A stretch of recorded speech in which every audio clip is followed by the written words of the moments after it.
एक बार एक गुरु अपने शिष्यों को प्रवचन दे रहे थे। वे कह रहे थे कि कभी कभी जिंदगी एक उलझी हुई पहेली लगने लगती है। हर तरफ से परेशानियां आती रहती हैं और आप ये समझ नहीं पाते कि आगे का रास्ता क्या है। ऐसे समय में आप सोचते हैं कि खुशी और सफलता कहाँ छुपी हुई है। लेकिन क्या हो अगर कोई आपको बताए कि खुशी और सफलता इतनी दूर नहीं है। क्या हो अगर आप ये सीख लें कि जिंदगी की चुनौतियों का सामना कैसे करना है और हर परिस्थिति में खुश कैसे रहना है। आज आप यही सीखेंगे। असल में हमारी जिंदगी का नियंत्रण हमारे ही हाथों में होता है। ये हमारे कर्म और हमारी सोच ही है जिससे हम खुशी या दुखी होते हैं। हम अपने विचारों में थोड़ा सा बदलाव लाकर अपनी जिंदगी को पूरी तरह से बदल सकते हैं। जैसे एक मूर्तिकार अपनी कल्पना और कला से एक मामूली पत्थर के टुकड़े को एक खूबसूरत मूर्ति बदल देता है। बस बिल्कुल इसी तरह हम भी अपनी सोच और कर्मों से अपनी जिंदगी को सुंदर और खुशहाल बना सकते हैं। तो क्या आप सब तैयार हैं इस बदलाव को महसूस करने के लिए? क्या आप भी अपनी परेशानियों को जानकर पहचान कर उनसे छुटकारा पाना चाहते हैं? यदि हाँ, तो मेरी बातों को अंत तक ध्यान से सुनो। एक इंसान का जीवन उसकी वास्तविकता है। आज जो उसके सामने है वह उसकी सच्चाई है। बीता हुआ कल और आने वाला कल भी आपका आज नहीं हो सकता। जो बीत गया वह बीत गया, वह आपका गुजरा हुआ कल था। और जो आने वाला कल है वह तो अभी तक आया ही नहीं, तो वो आपकी सच्चाई कैसे हो सकता है? इसलिए आपकी सच्चाई आपका आज है। आपको जो भी करना है वह आज ही करना है। अब जरा सोचिए, हम अपने बीते हुए कल और अपने आने वाले कल के लिए अपना आज दांव पर क्यों लगाएं? बात यह है कि हमारे आज में अगर हमारा कोई साथी हो सकता है तो वो है हमारा दिमाग। इंसान अपने आप को अपने दिमाग से अलग नहीं कर सकता और ना ही अपनी सोच से। हाँ, लेकिन अपनी सोच को बदल जरूर सकता है। हम आज जो कुछ भी हैं वह हमारा एक नया रूप ही है। अब आप पहले के जमाने के लोगों, अपने दादा दादी को ही देख लीजिए। उनकी सोच और आज की पीढ़ी की सोच में जमीन आसमान का अंतर है। इंसान के दिमाग को प्रकृति ने प्रगतिशील यानी आगे की ओर बढ़ने वाला ही बनाया है। उसे समय के साथ बदलने की क्षमता प्रदान की है। वह जो आज है उसके विचारों की वजह से है। उसके जीवन का हर अनुभव उसके चरित्र और मानसिकता को बनाने का मुख्य कारण है। यही चीज या तो उसकी कमजोरी साबित हो सकती है या फिर उसकी सबसे बड़ी ताकत। हमारे बुजुर्ग अक्सर कहते थे कि लालच बुरी बला है, लेकिन लालच आखिर है क्या? यह हमारी सोच की ही एक उपज है। यह हमारे अंदर की एक भावना है और अगर हम चाहें तो इसे अपने दिमाग से हटा भी सकते हैं। ये जो इच्छाएं होती हैं ये हमारे जीवन की परेशानियों का सबसे बड़ा कारण है। परस्पर विरोधी इच्छाएं कठिनाइयां, रंज और दुख लाती हैं। किसी महापुरुष ने कहा था कि सारी आफत इच्छा और काम वासना में है, नहीं तो इस दुनिया में सरबत ही सरबत है। एक बार किसी ने गौतम बुद्ध से पूछा कि इस दुनिया में आंतरिक शांति पाने का कोई एक रास्ता है क्या? तो बुद्ध ने उत्तर दिया कि अपने दिल की हर लालच, हर इच्छा को वहां से निकाल फेंको। ऐसा कहते हैं कि इंसान सिर्फ और सिर्फ उसके विचारों से ही बना होता है। अब यह आप पर निर्भर करता है कि अगर आपकी सोच अच्छी है तो आपका जीवन भी अच्छा है, लेकिन अगर आपकी सोच परेशानियों और वासनाओं से भरी है तो इसका आपके जीवन पर सीधा असर पड़ेगा। इसीलिए सोच बदलो, जीवन बदलो। क्या आप जानते हैं कि हमारी सबसे बड़ी परेशानी कहां से शुरू होती है? जब हम प्रयास करना बंद कर देते हैं। किसी भी लक्ष्य को हासिल करने में मेहनत तो लगेगी ही और परेशानियां भी आएंगी, लेकिन ध्यान रहे कि जीतता वही है जो बिना हार माने कोशिश करता रहता है। इंसान दो प्रकार के होते हैं। एक तो वह जो किसी भी काम की शुरुआत से पहले नतीजों से घबरा जाते हैं और बहानों की मदद से घुटने टेक देते हैं। अब आप ही बताइए, क्या ऐसा इंसान कभी भी अपने जीवन को बेहतर कर सकता है क्या? बिल्कुल नहीं। उसके जीवन में आसानी की जगह परेशानियां ही आएंगी और इसके जिम्मेदार वो खुद होंगे। किस्मत या भगवान उन परेशानियों के लिए जिम्मेदार नहीं होंगे। दूसरे प्रकार के लोग होते हैं जो बिना अपनी असफलता से डरे अपनी मंजिल की ओर अपने कदम बढ़ाते ही जाते हैं। वो अपने आलस्य और आराम से ज्यादा प्राथमिकता अपने लक्ष्य को देते हैं। फिर उन्हें अपने रास्ते में आने वाली सभी कठिनाइयां मामूली लगती हैं। फिर अगर वो हार भी जाते हैं तो भी संतुष्ट रहते हैं। कोई शिकायत, कोई निराशा, कोई पश्चाताप नहीं रहता, क्योंकि उन्होंने कोशिश करना नहीं छोड़ा और उन्होंने हमेशा सही का ही साथ दिया। कभी भी गलत और नकारात्मक भावनाओं को अपने ऊपर हावी नहीं होने दिया। इसीलिए उनके बोए हुए फल मीठे ही निकले। वहीं अगर आप अपने फायदे के लिए किसी के साथ कुछ गलत करेंगे तो आपके साथ कभी भी अच्छा नहीं होगा। यह एक ब्रह्मांडीय नियम है कि जैसा बोओगे वैसा ही काटोगे। अक्सर लोग इस नियम से डर जाते हैं और उन्हें लगता है कि नियम का सीधा संबंध दंड यानी सजा से होता है। ऐसा नहीं है। नियम का मतलब होता है सिद्धांत। अगर आप नियमों का पालन करेंगे तो आपके साथ सब सही होगा और अगर आप नियमों को भंग करेंगे तो सजा मिलनी तो जरूरी है। अब अगर कोई भी नियम सजा देता है तो उसका मुख्य उद्देश्य उस इंसान की सुरक्षा होती है। अब यह जो सर्वव्याप्त ब्रह्मांडीय नियम है कि जैसी करनी वैसी भरनी, अगर आप इसका पालन करेंगे तो यह आपके लिए ही अच्छा है और अगर इस नियम की अवहेलना करेंगे तो इसमें आपका ही नुकसान है। अंततः चुनाव आपका ही है। मुश्किलें यानी परेशानियां हमारे साथ हमेशा रहती हैं। जब हम बच्चे होते हैं, बड़े हो जाते हैं या बुजुर्ग हो जाते हैं, परेशानियां हमारा साथ कभी नहीं छोड़ती।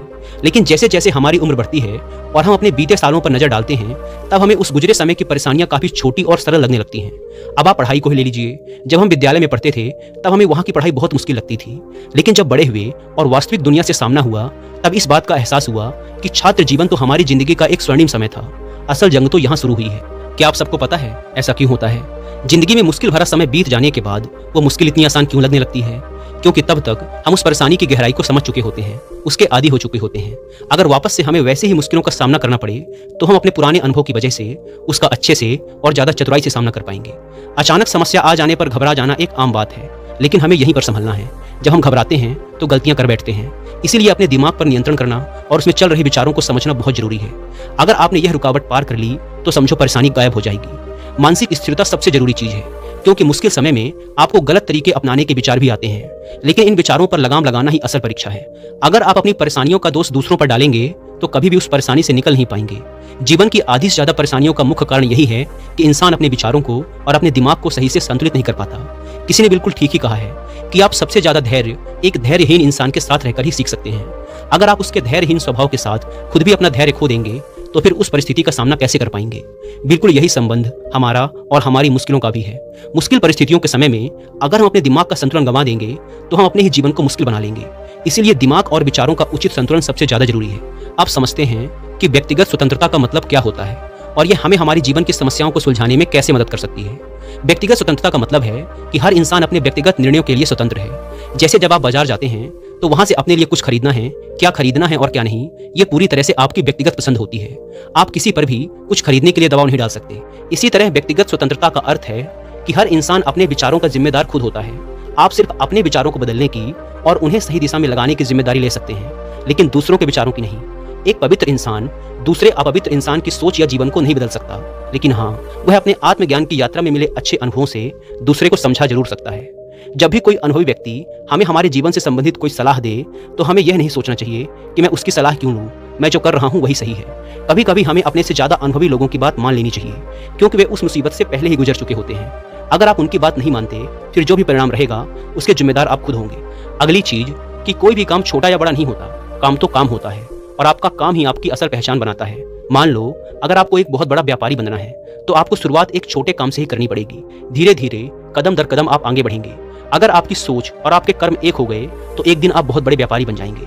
लेकिन अगर आप सोचते हैं कि नहीं, मुझे तो सीधे कुछ बड़ा ही करना है, मैं छोटे मोटे कामों के लिए नहीं बना हूं, तो आप हमेशा वहीं रहेंगे जहां हैं, कभी भी उस जगह से आगे नहीं बढ़ पाएंगे।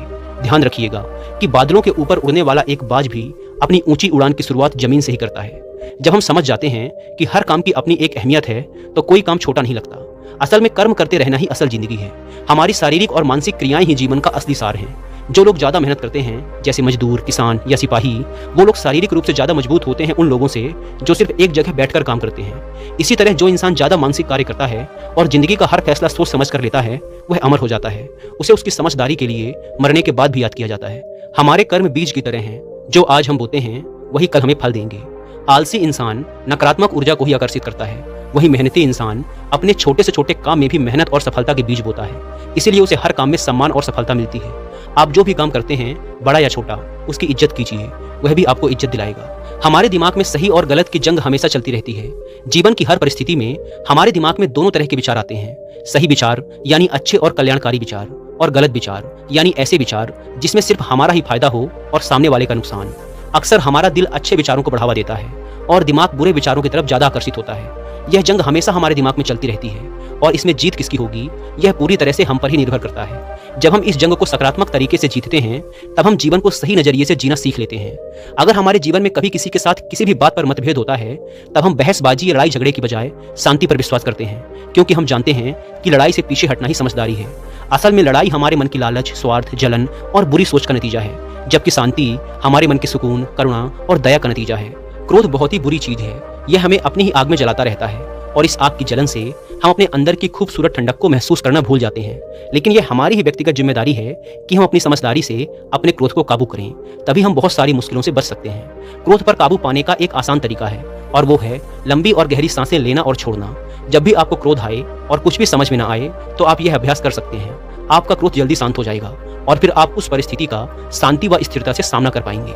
गुस्से में लिए हुए फैसले हमेशा हानिकारक साबित होते हैं, इसीलिए क्रोध से बचें और अपने जीवन के जरूरी फैसलों को इस आग से हमेशा बचा कर रखें, क्योंकि क्रोध हमेशा मूर्खता से शुरू होता है और पश्चाताप पर समाप्त। दोस्तों, उम्मीद है कि आपको इस वीडियो से बहुत कुछ सीखने को मिला होगा और अगर वीडियो पसंद आई तो वीडियो को लाइक और चैनल को सब्सक्राइब जरूर करें। धन्यवाद।